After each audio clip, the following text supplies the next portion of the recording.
very personal ones. Thanks very much for recording and process. So look, we've just been watching that video there. What I'm going to do is introduce the panel who have been watching collectively. Berry Hart, How Compassion Could Save Your Strained Relationships. And once I've done the introduction, we'll look at some questions. If you have any questions, drop them into the chat and we'll try and get around them once we've been chatting to the panel. I just want to introduce the panel at the moment. We have, stepping in for Bear at the moment, Siún Carney, who's a practicing mediator since 1989, and she has presented at conferences in Ireland, the UK, Scotland, and the World Mediation Forum. She's been involved in mediation training at UCC, UCD, NUI Maynooth, TUSLA, and the Law Society of Ireland. She's an MII accredited certified trainer and is a training consultant to Roundtable Mediation and Training Limited, a company she established with two mediator colleagues. Siún has worked in management since 1998 and in a voluntary capacity worked to establish a community mediation service in Cork. Siún is one of the original cohort of elder mediators in Ireland, certified by Emin. And Siún, welcome to your first of the MII TED Talk Clubs. And you recently won an award as well. I don't know if you want to talk about that, but somebody else will anyway if you don't. I'll leave it to Anna. Thanks, Scott. No problem. The rest of our panel are Anna Doyle is the International Network Coordinator for the MII and is 17 years a mediator and an international public servant for 5 decades, working mainly in the areas of justice, the safety of air navigation and business ethics. She now specialises in international workplace mediation from her practice in Waterloo in Belgium and is serving on the UN Global Mediation Panel and other international organisations. We also have Bob Creagh, who's an MII Council member and who looks after the commercial mediation committee. Following a career in corporate and project recovery roles, Bob Creagh now practices as a mediator and a dispute negotiator. Bob is both CEDAR and MII accredited and has been assisting clients resolve contractual, performance and technical disputes in major programme and project management space for the last 20 years. He acts primarily in the commercial workplace and civil sector with a focus on small and medium enterprises, family-owned businesses, partnerships and individuals. And I know, Bob, you have been looking at separating couples and all that kind of stuff in your mediation as well, and family mediation, sorry. And I'm going to come to Anna first. Anna, you have been looking at elder mediation as well, but in general, this thing was about compassion and it was an issue about Berry Hart and her father. So what were the kind of things, what were the main items that you might have taken away from that video that might be of interest to you in your space as a mediator? Thanks, Scott. You talk about my space as a mediator. I know it says on my name there, Anna Doyle, Belgium, but I'm not actually in the Belgian space today. I'm back in Ireland, and it's just a timely reminder that work is what we do. You know, when until life gets in the way, and I think that was a reminder that I'd certainly take away from Berry Hart's video. I was planning to meet up with my sister-in-law when I came over this time, but unfortunately, instead of coming to meet her, I had to come early for her funeral. So I just acknowledged the passing of my beloved sister-in-law, and again, just a timely reminder that, as I say, you know, life is exactly the same as Betty said. You know, she was glad that she had the contact, and she was grateful for the years that she had with her father, but you know, how was she to know what was actually going to happen? So that, on a personal level, was a reminder for me. I think I'm very grateful to Berry Hart for this video and for this TED Talk, because her wish was that she could plant seeds in people and encourage us to plant seeds. And I think with this video, she certainly has planted seed. And I think it's really up to us now to see, what do we do with those seeds? You know, how do we nourish them? How do we share our different perspectives in order to perhaps water these seeds, nourish them, make them grow as mediators? And one thing that came across to me very loud and clear through the video, I'm an international workplace mediator, and all my mediation has been in workplace. But recently I'm changing, and I'm retraining now as an elder mediator to be able to address the issues that come up for people in later life. One of the reasons I'm doing that is because I see that there are 5 generations now in the workplace. And one of the things I'm learning about is this intergenerational dynamic, which is very important in personal life, in family life, in work life, in business life, and in elder mediation itself. So I'm hoping maybe we can talk a little bit about that today. That was something that I certainly took from this. And that's why I'm delighted that Siún is with us today, because Siún is really one of the pioneers of elder mediation. And I think it'd be very useful to get her views on this. I'm training with a group of people here in Ireland. I'll be working with them on Friday and Saturday this week to do role plays. And I think we'll be watching Betty Hart's video again. And we'll be really looking to see how can we as mediators really develop our skills in this new field. But that's just for openers. So I took a lot from it. I took a lot from it. It's particularly relevant to elder mediation because it was about Betty and her father. Bob, turning to you, what did you take from this video? What kind of points would you raise? Thank you very much, Scott. Well, I suppose it wouldn't be Bob if it didn't start with another complaint. So my complaint is that throughout this series, you've asked me to do a couple of things. You've asked me to have emotional intelligence, which I've been working on for the last 20 plus years, and it's work in progress. And then there was intellectual humility, and now you're asking me to build my capacity for compassion. So that's quite a kit bag to be taking into mediations. But joking aside, I suppose I looked at the definition of compassion in preparation for this, and a certain amount of it was the feeling of distress and pity for the suffering of others, and also the desire to alleviate it. So that jarred with me slightly from a point of view of a mediator, but we'll talk about that later on if we may.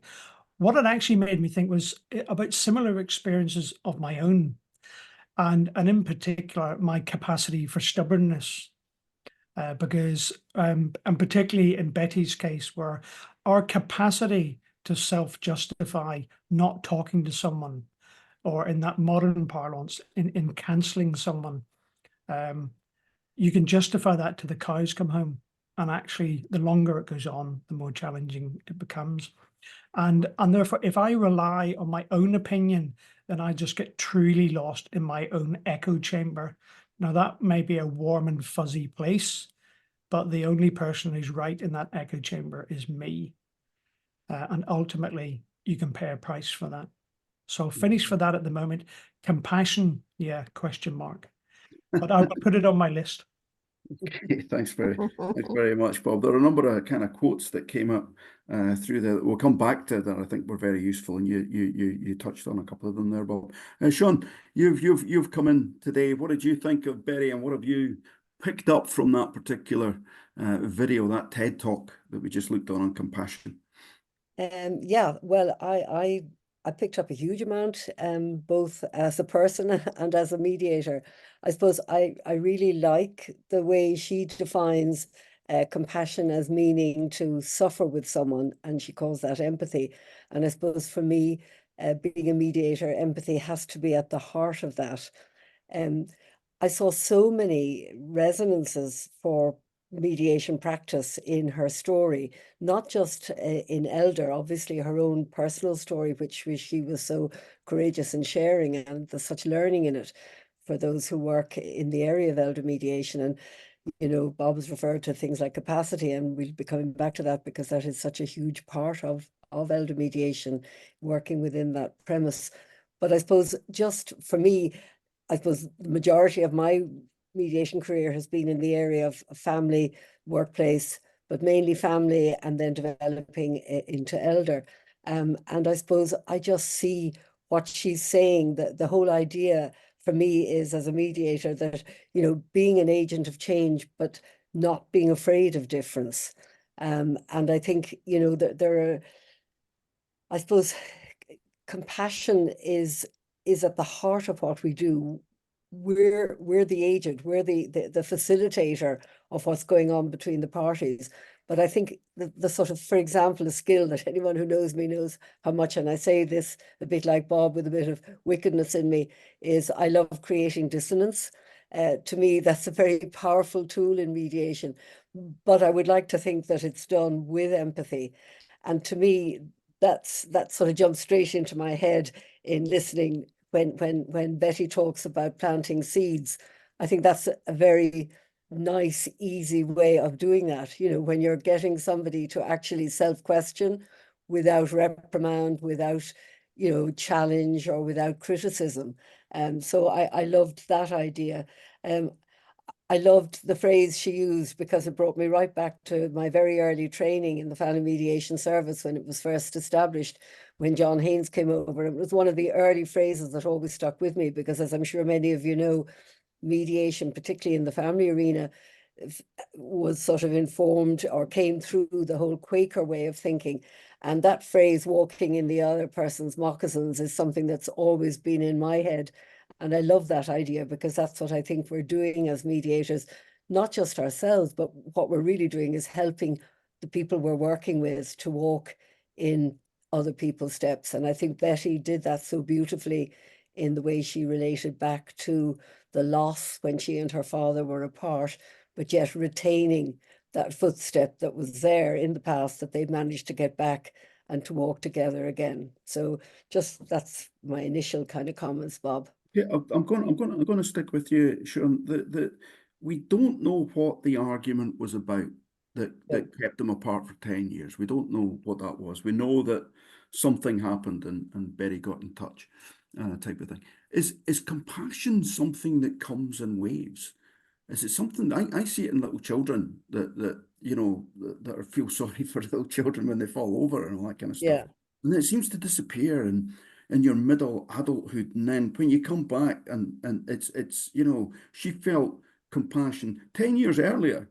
She wasn't compassionate at all.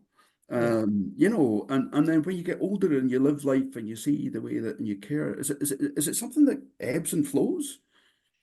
Well, I don't know. I don't know that I have the answer to that, but I think what's a good way of linking it in the thought, and she refers to it, is the linking of curiosity with compassion.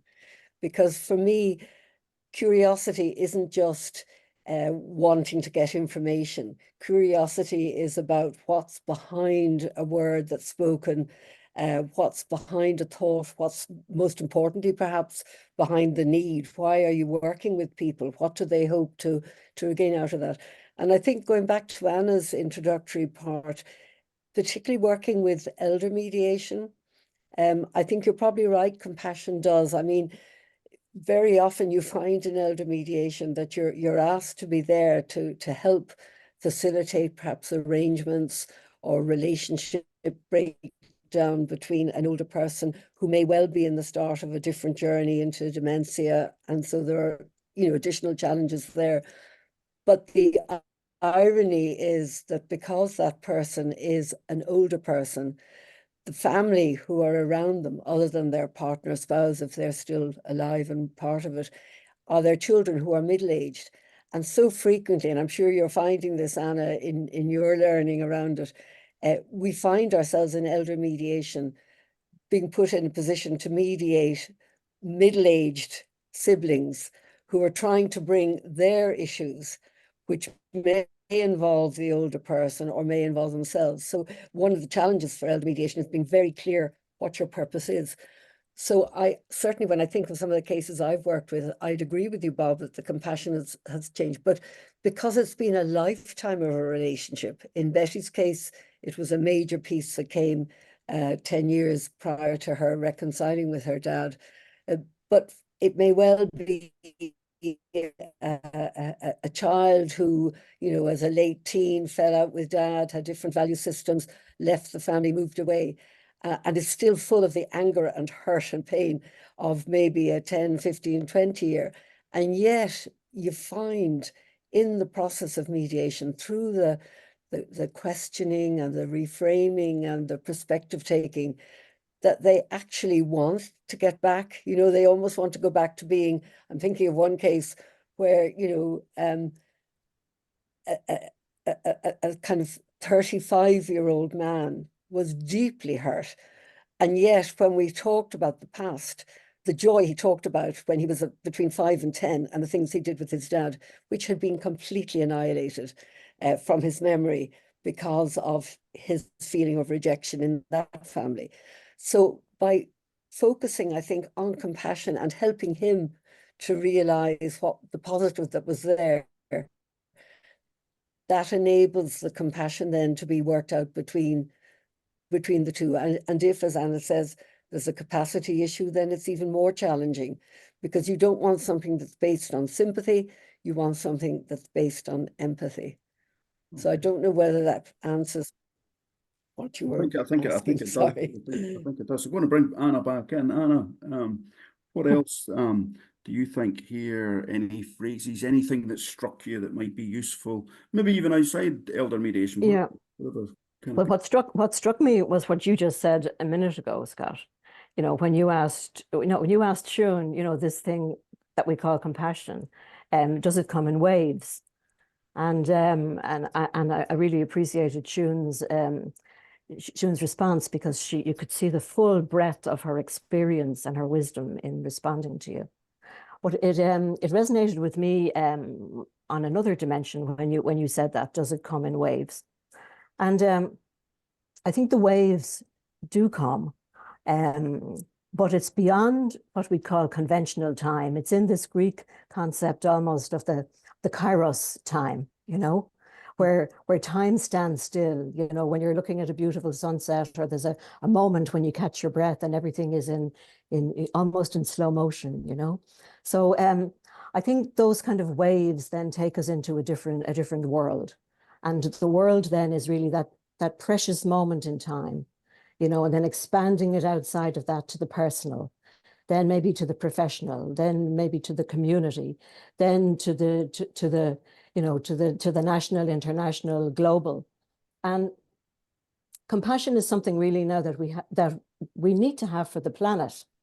You know, when I look at the Mediators Green Pledge, and I look at what mediators are doing around the world to try to sign up to this Mediators Green Pledge on that WOMAC site, the World Mediators Alliance for Climate Change, encouraging mediators around the world to sign up, because have compassion for the planet, and bring that compassion then back into your individual workplace as a mediator, to show your clients on a daily basis how you are, in dealing with them, even in mediation, how you are conducting your practice in a way that you're resonating and you're in tune with, you're within the wavelength of the world. You're tuned into what's happening.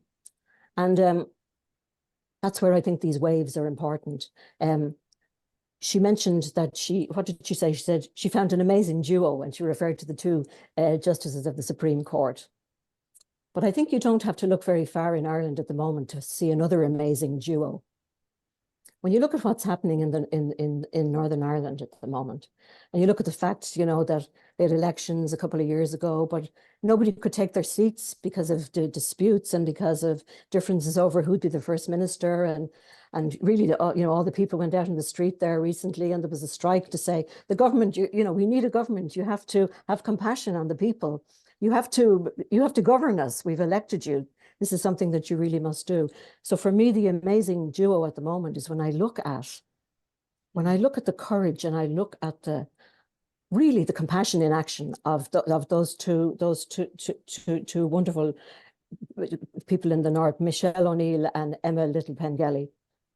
And honest to God, there were tears in my eyes when I saw them on the first day of Stormont, and they come in and they're sitting opposite each other, so dignified, compassionate, and each of them saying, we're now going to work together, even though we're on opposite sides of the divide, even though there's years and years of differences between us, and hatred, and you know, and a long history of difficulties. We are going to work for the people. We're going to work to make a difference in their lives, in healthcare, in employment for their children. For me, that's my amazing duo for the moment. that's something that really resonated with me. Okay, I'm going to bring in Bob. Bob, you mentioned the word pity before, and there's a fine line when you're looking at compassion and where that can have lots of pity in them. Anna's just mentioned that you've got two people on opposite sides. Somebody had to move. We've had Betty Hart making the move at the start, but it can drift and it can bring in things like bias. So what have you got to say about any of those issues in particular that stem from this video, Bob? I think just picking up on Anna's point for a second, there was a local commentator who shall remain nameless for the benefits of the tape, when he referred to Martin McGuinness and Ian Paisley's capacity for compassion. And unfortunately, we were going through a difficult time at that stage, and we had a deputy and we had real problems. And he referred to the men of violence had been replaced by the women of intransigence. And it was a harsh observation at the time, but it wasn't without its truth. So I pick up on Anna's point, and that is that the compassion that is on display today is absolutely worth bottling and saving for the future, because it is a unique capacity to have that compassion. And you mentioned the word pity. So if you take sympathy, which we don't want to have in the room, because pity brings in four elements. Sympathy brings in four. It brings in pity, and it brings in arrogance, and it brings in a degree of collusion. You're in a difficult place, but so am I. We're both feeling vulnerable. That's the good bit of it. But the bad bit is I'm going to jump into the pity pit with you. And we have no role in that pity pit, because in the pity pit, we have no use to anyone, particularly the parties. And a fourth element is avoidance, because the consequences of conflict are so severe and significant. If you're in the sympathy business, you will try and avoid it. But assuming that we're in the compassion business, four things that come out of compassion: recognition of both your problem and theirs, and them as a human, and acceptance. That's a huge part of compassion. Accepting yourself for who you are, being self-compassionate, is hugely important. That capacity to forgive your assumptions and your distortions. And if you then take congruence, if you're truly compassionate, you will be congruent, which means you'll be authentic. And that also means vulnerable. But compassion is a conscious act. And as a conscious act, it's risky. So when you're being compassionate, there's a degree of risk management. Because when all of our parties, the huge courage that it takes to come to mediation as a party in any type of mediation, and I would cite particularly in separating couples, if you come to family separating couples mediation, it takes huge courage to do that. And that courage needs to be rewarded. And what better reward than finding compassion in both yourself, the other party, and the mediator. But I'll come back later to what's our role in compassion, because it's not what it seems. Okay, I mean, this is interesting. I suppose that altruism's not a one-sided balance sheet, you know. If you do something good, you get something good back, and you get all those endorphin rushes and such like coming through. But just, I mean, picking up on that compassion issue and the importance of self-interest that you're in there. As a mediator, like, all of us see things that are difficult to watch, difficult to listen to. And you're talking about the interests of the parties, or the bravery of the parties to expose themselves, you know, and there. So is there anything around this whole issue about seeing the need for compassion in a mediation? How do you raise that?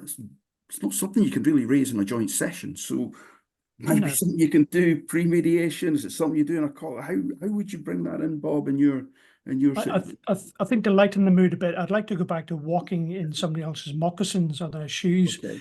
It was once said to me by a colleague, he said, before you criticize someone, walk a mile in their shoes, Because that way, when they get really, really upset, you're a mile away and you've nicked their shoes. And I'm not quite sure that that's what they meant. Not quite sure. But our role, so as a mediator, micro compassions, little micro nods and compassions. In other words, the most compassionate thing you can do to another human being is make them feel as though they're heard. Yeah. So those little micro and situational compassion. So they may be struggling with something. And if you show them the compassion that you understand they're struggling and give them the space. But, and there's always a but, we have to balance that with our impartiality. So we have to be very careful as to how we display compassion and how we manage our own compassion, because that can backfire. Because if I'm, as a party, really angry with the other person across the room and you're being compassionate to them, that may trigger something in me that as a mediator you don't necessarily want. Yeah. And just on this, as a final point, we also have to have our own compassion oxygen mask, because compassion is a finite resource and it's quite an expensive resource. So if you don't want to inherit all of the challenges and tribulations and imperfections of the parties, you need to make sure that you put your compassion oxygen mask on first, because you're dealing, mediation in whatever form is a distress purchase. So you need to be careful. Yeah, people don't go to mediators if they could sort things out themselves, Bob. So I'm gonna bring in Sean here. I see there's a question. You may want to pick up on some of the things, Bob. It's a thing I picked up on the video as well, which is I'd be interested. This from Dolores. I'd be interested to hear the view on the premise the parties in mediation may hold that the other person won't change. And how as mediators we can support this, because that was one of the points that Betty Hart made at the start of the TED Talk, which was that in the cancel culture, it needs to believe we are right and the other person can't change. And then she pointed out that we've changed all the way through our lives. So Sean, have you anything in that kind of Yeah, area? I mean, I think, yeah, I mean, just to say, I just so welcomed your comments. I just think they really resonate very well. And I was thinking along this line before this question came in, because it certainly in terms of separating couples, particularly where there is such often high hostility, it's like the parties come in with a sense that cancel culture is the only way that they can arm themselves for the meeting. And so I do think it's really important, and like you refer to, Bob, that we set the scene right, because I think we have a power as mediators to establish that compassionate approach, which seeks to affirm each of them in their own way for whatever they need to be affirmed, but isn't part of the dispute that's between them. So whether you do it in a separate session, or much more importantly for me, I think, is finding the way of doing it in the joint session, because each needs to hear compassion from the mediator and acknowledgement from the mediator of the positiveness of them being there. And one of the things I've certainly found is, it strikes me when I'm working with separating couples that each of them, and this is what I suppose cancel culture is, each of them feels that they have the truth. And I often acknowledge that, and say, I'm listening to you, I respect your views, these are your, whatever it is, and that's your truth. And then say the same thing to the other person, but then add the little rider. But of course, that doesn't make what each of you both believe to be the truth. And I think that's kind of a concept I've always had in my mind, and hopefully do it in a not a know-it-all way, but in a compassionate way, because it sort of sets the scene that then each is going to have to find something in the other story that they can work with. So it's kind of moving them from that, cancelling the other person, and changing them from, well, I have to be right in order to win here, so therefore I can't consider that you could have anything right to say, to that mutualizing, which is such a powerful skill that we have in mediation, to enable each party to actually acknowledge they may not get everything they want, they may not agree with everything they want, but that there is something that's worth talking about mediating about trying to find an that will actually work for both of them. So for me, that's part of that whole concept of changing it from counsel to compassion. And I just like to say that I so felt the same as Anna and Bob in terms of what's going on in the north, and that this is a wonderful opportunity. And I take your point, Bob, and as somebody who's much closer than I am down in the very south of the country, it's a chance, and please God, it will work in the way that it's setting its out to be.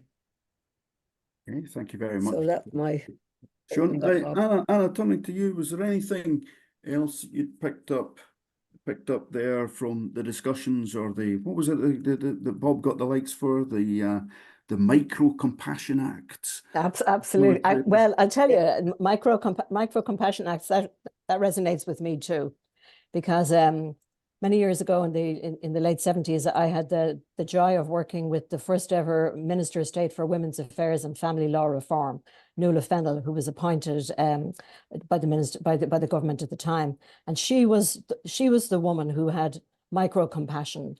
Yeah. She had micro compassion because she was going around the country and she saw the difficulties that people had in their family lives, and she wanted to make it better for them. She really had compassion on a national scale, and she wanted to do two things really. Well, she wanted to do a lot of things, but the two things she really wanted to do was she wanted to abolish the status of illegitimacy in Ireland, which was a terrible burden, a legal burden on people that really affected their lives, affected their inheritance, but in fact it was a stain on the culture of Ireland. And also it was a time when there was no divorce in Ireland, and she saw the suffering that people had in their daily lives, and she wanted to do something about it. And she was saying, did you ever hear of conciliation? She said, I was her executive assistant at the time in the Department of Justice. She said, I've heard of a thing called conciliation.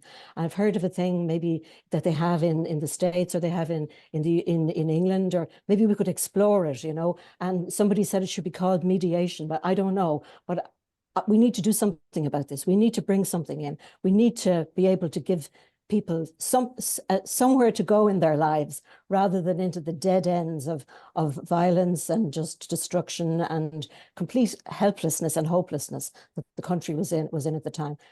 She managed to bring through the legislation for the abolition of the status of illegitimacy. She also was the person who set up the first ever pilot scheme on family mediation, which Siún, it was chaired by Maura Wall-Murphy at the time as well, and Siún worked on it.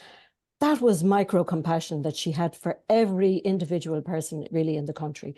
So if I was to plant a seed today, I would say, let's take Bob's seeds of micro compassion.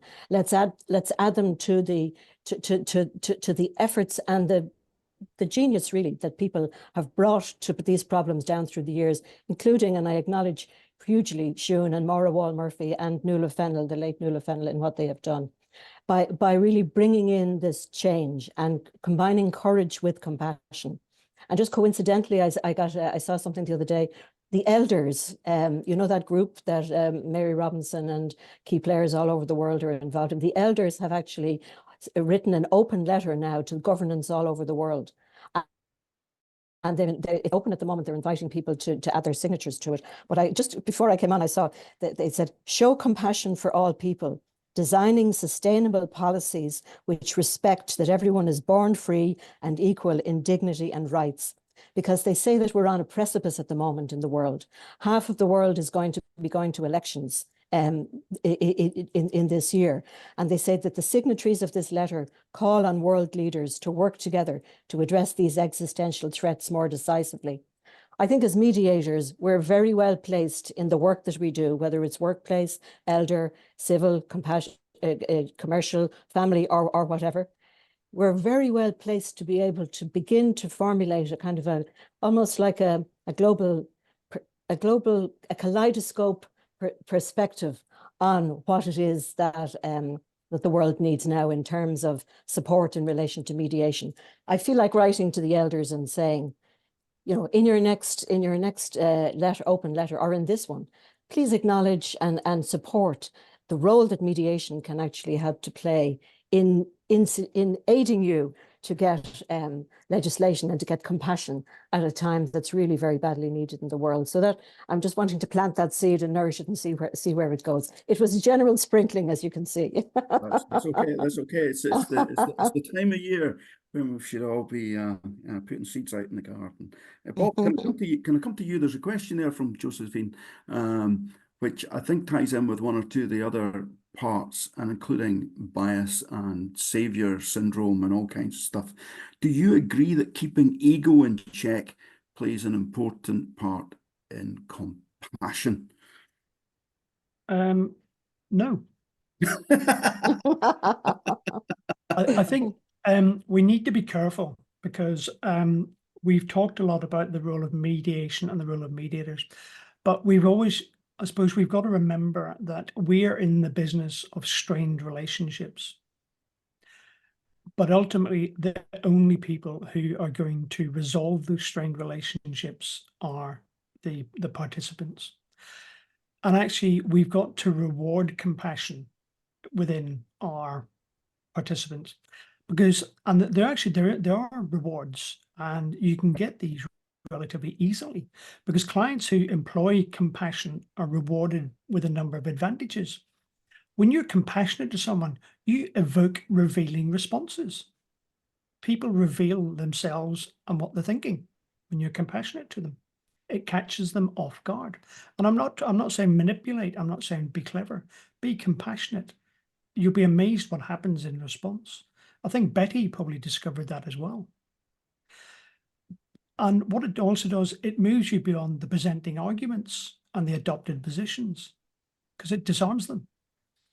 Now, people brighter than me will tell you you can use accusation audits in negotiation. And of course you can. But what's an accusation audit other than to say, please take a compassionate view of me? And it works. And it does work. And in real negotiation style, it's a form of first mover advantage. If you're thoroughly compassionate towards your opponent, then it can actually change the dynamic. But again, I'll go back to our role as mediators. That's the role of the parties.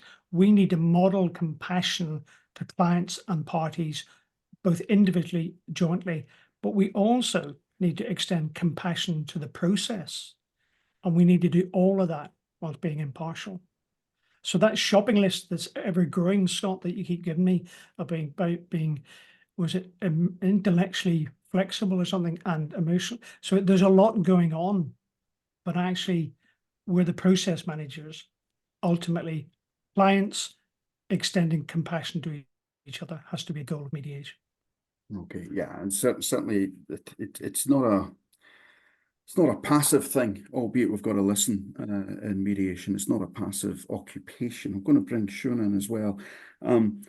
One of the issues that I picked up was where she said, try and value the totality of the person rather than one particular aspect. And it tends to be that people, the bit that brings to a head is one particular aspect. It's the thing that she couldn't forgive her father about for 10 years, and she put it aside. So Sean, what is it that we can do as mediators to help the parties see the totality of the other person, or something that isn't breaking them down? How can we move them onto areas so there might be recognition? I have a very simple answer. My brain works in quite a simple way, Bob, so I like easy ways of remembering things or whatever. And I remember, I don't know where I learned this, but it was a long time ago. But the little kind of, it almost seems facile to call them tricks of the trade, but I think what you're getting at in your questions. So for me, as a mediator, in my language, when I use and rather than but consciously, that creates a different piece. When I turn, as I often said in training, when I turn shoulds into coulds. So, one client says, this is what should happen, and you need to tell him or her to understand that's the only way it'll work. And when you ask it in that could, it's just creating a different sense. It's empowering people because you're handing it back to them, but it's also giving an opportunity, I think, to bring out what she said in that larger piece, you know, the totality, because they mightn't agree on one piece, but there may well be a lot of understanding on another. And I can remember early on realizing, for example, in separating couples with children, which was all we did in family mediation service at the time, that sense in my head that if we call them John and Mary, if John and Mary as parents are coming across and saying, Siún, we don't need to do anything about parenting because we love our kids, da da da da da, and you know they will have to do a bit of schedules or whatever, but if they're coming out with that, you know that if you can help them to mediate their separation parents rather than as couples who can't stand the sight of each other, but at the same time are loving parents to their children. It's that kind of weird situation that they're in. It was a kind of a rule of thumb. I probably got it from Maura Wall Murphy that Anna's mentioned, who was starter and one of my trainers. It's that sense of finding the positive wherever it is and working with that, using the strength of that. And gradually you see that shift. Then people begin to recognize, well, maybe he isn't the meanest so-and-so in the world. You know, he is a good dad. He's been a good provider, you know, using all the positive things. I don't want to be giving a training on family mediation, but do you know what I'm saying? It's building it out into helping them to see the whole person, not just the bit that's just caused the dispute. And it's the same even in workplace, in any type of mediation. But I think because of in family and elder, the relationship piece is so strong, it's more evident and maybe more powerful. And Betty, I just love the way that we didn't need to know what the issue was, but it was hugely important issue to both herself and her dad, but it was only one piece. And, you know, the luck of discovering that and picking up that call and the way she framed her conversation to him, you know, and him agreeing, and then to hear that he'd loved her regardless, it was very powerful. And while we don't, as mediators, talk about loving our clients, I think compassion allows us to give that sense to them and then enable them to give it to each other, because you love and hate someone at the same time, I'm convinced. Or maybe that's a bit strong, love and dislike. Maybe a tad strong. Here, I'll finish. Maybe just one last word from Anna. We only heard one side of the story. We only heard Betty's. We didn't hear her dad's past. What's the danger of just hearing one side for us as mediators having a look at this? I think the danger of only hearing one side is that you get half the result that you desire. And that reminds me that the first time I listened that I listened to the TED Talk, I was cooking dinner and I didn't have time to sit down and watch it. So I just put my earphones in and I was cooking away. So I only got Betty on audio. And so I said, oh, okay, I have the gist of that now. But then I said, no, before I go on the talk, I better look at the video. And so I looked at it, and you know, it really made me realize the importance of presence, because I came up to certain conclusions having listened to her. When I saw her, the impact was much more profound, because you could see her personality come across. And perhaps someday I will meet her face to face. And I mean, the difference, we see people on the television or we see people on video, we think we know them, but there's no substitute for presence. And that's really, I think, something as mediators that we take away. We're there for the people. We're giving them our presence. We're giving them our skills. We're giving them everything that we are, and we're putting ourselves at their disposal. And we're giving our time and everything. So showing up for people, being present, and giving them all that we can, the chances are you'll get all that they can give in return, not 50%. Yeah, thanks very much. Thanks very much to Anna Doyle there, Bob Creehey, and Siún Carney, and to Alison back in the office. That's all we have time for today. Just to announce that the next TED Talk Club will be on the 19th of March, 1 o'clock, as usual, GMT. And we're going to be looking at Celeste Hadley, 10 Ways to Have a Better Conversation. I've watched that. It's very funny. It's well worth watching.